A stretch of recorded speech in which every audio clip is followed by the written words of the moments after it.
What's good? It's Russell King here. Today I'm going to be going over the official AEW World's End pay-per-view. Overall, I really enjoyed the show. This show was definitely better than last year's show. Definitely better than last year's show. I thought it was a really good show. I'm going to go over every match on the card, give my thoughts and opinions down below. Let me know. Well, I'm going to give my thoughts and opinions in this video. You guys give me your thoughts and opinions down below in the comment section. Make sure you like, comment, subscribe. But yeah, let's jump straight into it. The first match we go over is the opening match, which is the first semifinals match of the Continental Classic between Kyle Fletcher and Will Ospreay. This was a great match. This is easily a top 3 match on the card. They started off red hot. Very early on, we end up getting blood from Will Ospreay. We got a move where Kyle Fletcher ended up throwing Will Ospreay into the barricade, which led to Will Ospreay bleeding. But then towards the end of the match, this was a great match. This played out exactly how you expected to play out. It was some very cool spots, a lot of good reversals, a lot of counters. But towards the end of the match, we end up getting a moment where Kyle Fletcher tries to go for a brain buster, if I'm not mistaken. Will Ospreay reverses the brain buster into a hurricanrana. Then he ends up rolling Kyle Fletcher up into a pin, but stops the pin and puts him in a Styles Clash and then pins him for the 1, 2, 3. This was a great match. I don't know if I like it more than their full gear match, because I do think their full gear match was a bit better due to the initial story that they told. But overall, this was a great match. Now, I don't think Will Ospreay needed this victory, especially due to what they did towards the end of, well, later in the show, which we're going to discuss. I'm not going to discuss it now because I'm going to go more into a rant once we get to it. But Will Ospreay didn't need this match. Kyle Fletcher should have won this match. He should have won the entire tournament, especially the way you built them in the tournament. Him being the one with the most points in the entire thing. But Will Ospreay picks up the victory. Yeah, I don't really have much to say. This was a great match, but I just think the wrong person won. I just think Will Ospreay should have won this match. But Kyle Fletcher, I don't think Kyle Fletcher is buried or anything like that, but I just don't think Will Ospreay deserved the victory. But overall, this was a really fun, exciting, great opening match. Shortly right after that, we end up getting the next semifinals match between Ricochet and Okada. This match, for me, I wasn't really feeling this match. This match was good. It just wasn't all that. Now, to be fair, I'm not really the biggest Okada fan in ring or as a gimmick entirely. And then Ricochet, he's great in the ring, but this match just really wasn't hitting for me. It was a good match. I just didn't think it was nothing special or amazing. But Okada picks up the victory. Okada ends up advancing, which I expected to happen. It only makes sense for Okada to advance. It only makes sense. Now, here's where things get interesting. Because after the match, Ricochet's in the ring all alone. You get Swerve Strickland. He comes out, gets on the microphone, and he ends up mentioning Ricochet talking a big game, talked about how he was going to win the Continental Classic, but he lost. Then he starts mentioning the things that Ricochet have said, how he's being too arrogant and cocky. He even alluded to Ricochet saying that he's the reason why AEW exists. Then he ends up saying something about cleaning up Ricochet's mess, and then he says the best way to clean someone's mess is by bringing out a bunch of toilet paper in a wagon, because that's been Ricochet's gimmick. Fans been throwing toilet paper at him. So he gets Prince Nana with a wagon of toilet paper, hands it to fans, and then he tells the fans to throw the toilet paper all at him. And then you just see all the fans throw all the toilet paper all over Ricochet's body.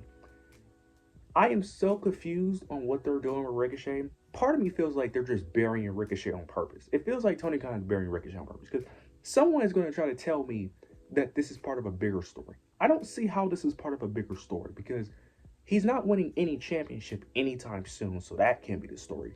And then if it's to get him over, I guess, but he's not beating Swerve, because I'm assuming that's the next program, is him facing Swerve, but he's not beating Swerve Strickland. He may beat him in a match, but he's not winning the feud, so even then, I'm not understanding the purpose of this.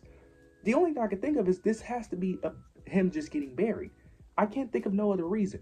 The only thing I can think of is maybe they bring in Samantha Irving to help Ricochet, but even then, I just don't know. I don't understand it. Now, I enjoyed the segment mainly due to Swerve, but the more and more Ricochet is on AEW, the more and more it's just looking like I was right when WWE fans was freaking out about WWE's losing Ricochet, and I said it wasn't that big of a deal. The more and more it's just looking more and more like it's really not that big of a deal, like I've been saying. It was never that big of a deal, because Ricochet was never going to be this top guy that everyone saw. I don't know why everyone saw that, but it just doesn't make sense. But overall, the match between Okada and Ricochet, it was a good match. Okada was the right winner. He advances to the finals. Overall, it was a good, solid match, but I don't know what they're doing with Ricochet. The next match on the card, we end up getting the AEW Women's World Championship match between Thunder Rosa, Mariah May. Not gonna really go over this match that much. This was a good match. This was a I forgot what this match was. It was some type of street fight. I forgot the exact name of the street fight, but this was a good, solid match. We had some interesting spots. It was one spot where Mariah May had some tequila, drank it and spit it all over Thunder Rosa. We had another spot with thumbtacks where Mariah May ended up hitting the Mayday on thumbtacks.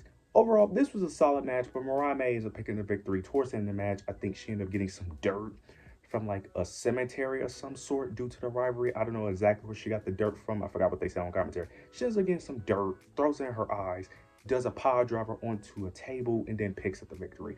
Not retains the AEW Women's World Championship. Not going to go over the match too much because we already know what the end goal is. It's for her to eventually face Toni Storm with her new gimmick, and then Toni Storm most likely will dethrone her. Not going to really speak too much. Overall, it was a solid match though. Now we end up getting MJF versus Adam Cole for the Dynamite ring.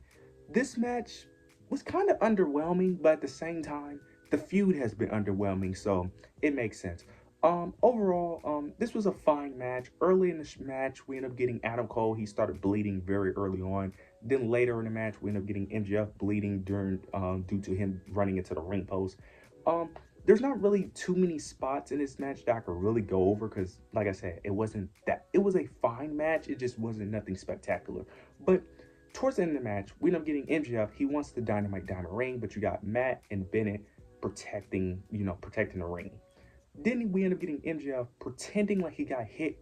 He ends up slamming himself on the steel steps, pretending he got hit. The referee ends up tossing out Matt and Bennett because they think that he thinks that they attacked them, but they didn't. He ends up getting the ring. The ref is distracted. MJF tries to attack, but then Adam Cole ends up super kicking MJF. Adam Cole ends up getting the ring. Then you get MJF low blowing Adam Cole, and then he ends up taking advantage and picks up the victory. After this though, you end up getting MJF trying to attack Adam Cole, but he takes too long. You end up getting the Undisputed Kingdom. You end up getting Kyle O'Reilly and Roderick Strong. They come out and ends up making a save and end up attacking MJF, and then Adam Cole ends up hitting MJF with the Dynamite Diamond ring for the last lap. I actually like the way they did this. They did it in a way where MJF stood tall in a sense of he won the feud as he should, but Adam Cole ended up getting the last laugh. So hopefully, I'm assuming this is the end. This is the end because they said on commentary that Adam Cole got the last laugh. So please end this feud. Hopefully that is the end. This is a good way to end it. End the feud. They do something different. I'm not even going to speak too much about this because there's really nothing else to go over, but hopefully they end it. Overall, this was a fine match. It was a decent match, but overall, hopefully they move on to something new. Now we end up getting Powerhouse Hobbs versus Konosuke Takeshita. This was a great match. This was a really great match. I think this was probably the third best match on the card, actually. Yeah, this was the third best match on the card. This was a great match. This was a banger of a match. Konosuke ends up picking up the victory. I'm not really finna go over that much because it wasn't no particular spot, but yeah, I don't really need to go over this match that much. It was no cheating angle. They did play a bit of an injury angle with Powerhouse Hobbs, but Konosuke picks up the victory. Don't really need to go over the in-depth of this match. Konosuke was obviously going to win. I would say I am curious to see what's next for Konosuke, but I'm really not because I'm assuming they're just going to keep booking him the way they've been booking him, which is basically putting him in filler feuds and doing nothing. So yeah, but overall, this was a banger match though. Now we end up getting Mercedes Moné versus Chris Statlander, which I think was the match of the night. This was a banger of a match. I really love this match. I will say this though. This match, I did like their Full Gear match more. This match dragged on a bit too long for my liking. It dragged on a bit too long. It kind of just felt like they kept forcing this match instead of letting it happen.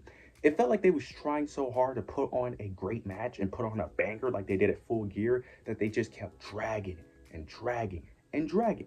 This match was great, but there was multiple moments where I felt like this match should have just ended. It should have ended, especially after that power driver that Mercedes Moné did to Chris Statlander on a ring apron.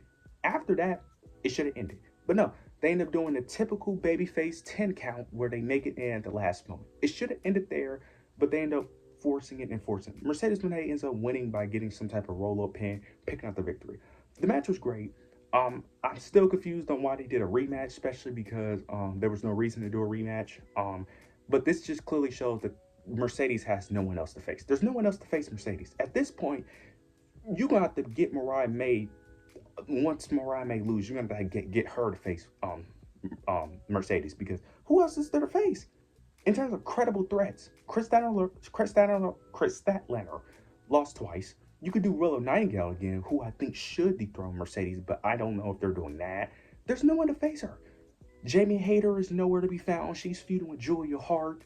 Like, who is there to face? There's no one to face Mercedes. This was a great match, but I'm just curious to see what they're going to do with this women's division, because the women's division is just a complete mess. It's all over the place. Hopefully in 2025 it gets fixed, but I have little to no hope. But this was a great match overall. Now we end up getting the finals for the Continental Classic between Will Ospreay and Okada. This was a really good match. Okada picks up the victory. I'm not going to go that in depth over the match. This was really good, but like I said, Kyle Fletcher should have won this match. It's really what happened after the match that's important, because after the match, you end up getting, the music is playing, and it took forever for this to happen, because it kind of just felt like something was going to happen due to how they was building it, because Okada was just in the ring for a long time, just standing there doing nothing for like 4 to 5 minutes. It was very weird. But you end up getting Kenny Omega. He makes his return. He walks down, hands Okada the championship, and they just have a stare down. Okay, I did predict this in my World's End predictions. I said two things was going to happen. Either Okada wins and Kenny comes out and makes his return and they do the feud, or Kyle Fletcher wins.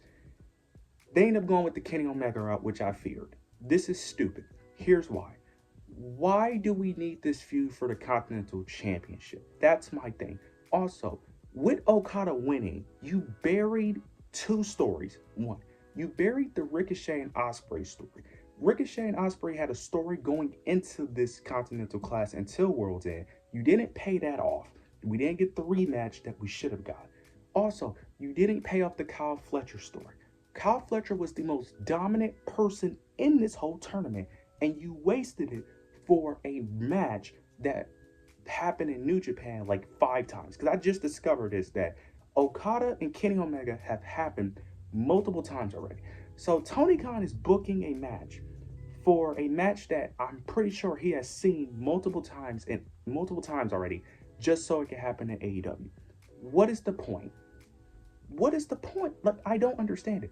And why does it need the Continental Championship for? Now, the championship doesn't mean anything, but still, this should have been Kyle Fletcher. Kyle Fletcher should have kept being dominant and destroyed everyone in this tournament, building a new star.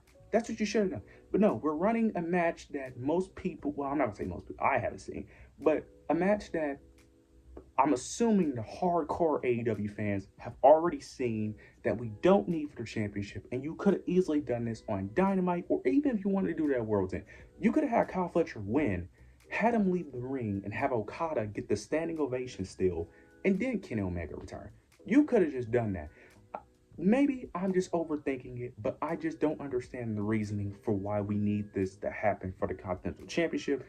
I still think Kyle Fletcher should have won. He was the only logical winner. We didn't need this, but this is the route they're going. Hopefully they could build it up correctly, but we'll see how this plays out. But overall, it was a really good match between Will Ospreay and Okada. Now we end up getting the main event, the Fatal 4-Way match. I am not speaking about this Fatal 4-Way match. Jon Moxley wins. I'm not going to speak about it. The Fatal 4-Way match, it was disappointing. Jon Moxley wins. The Death Riders do their typical attack, but then you end up getting a save from FTR. They come out, but then they had a special surprise, and it's Adam Copeland. He comes out, makes his return, and takes out the Death Riders. This is very interesting. I don't know how to feel about this, because I love Adam Copeland. I think he can make the feud entertaining. It's still filler.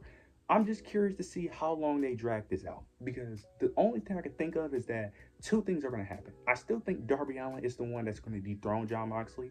So the only thing I can think of is that either they're going to pull the trigger at Revolution or at All In. There's no way they're doing this at All In July. There's no way they're waiting that long. The only thing I can think of is that they're going to wait until Revolution. You know, Sting retired at Revolution, so you could do Darby Allin winning his first AEW title at Revolution. That's the only thing I could think of, because there's no way you could drag this past Revolution, right? Because this story is just not it. It's not hitting. It's boring. Hopefully, Adam Copeland can make it interesting, especially with his promo ability. I think that would really help this feud. But overall, I think it was a good show. This was a really good show. It was a step up from last year, but questionable booking decisions that I'm very interested to see how they answer these in 2025. Hopefully 2025 is a better year for AEW. But overall, I thought it was a good show. You guys let me know your opinions, thoughts, and opinions down below. Make sure you like, comment, subscribe. But yeah, that's it.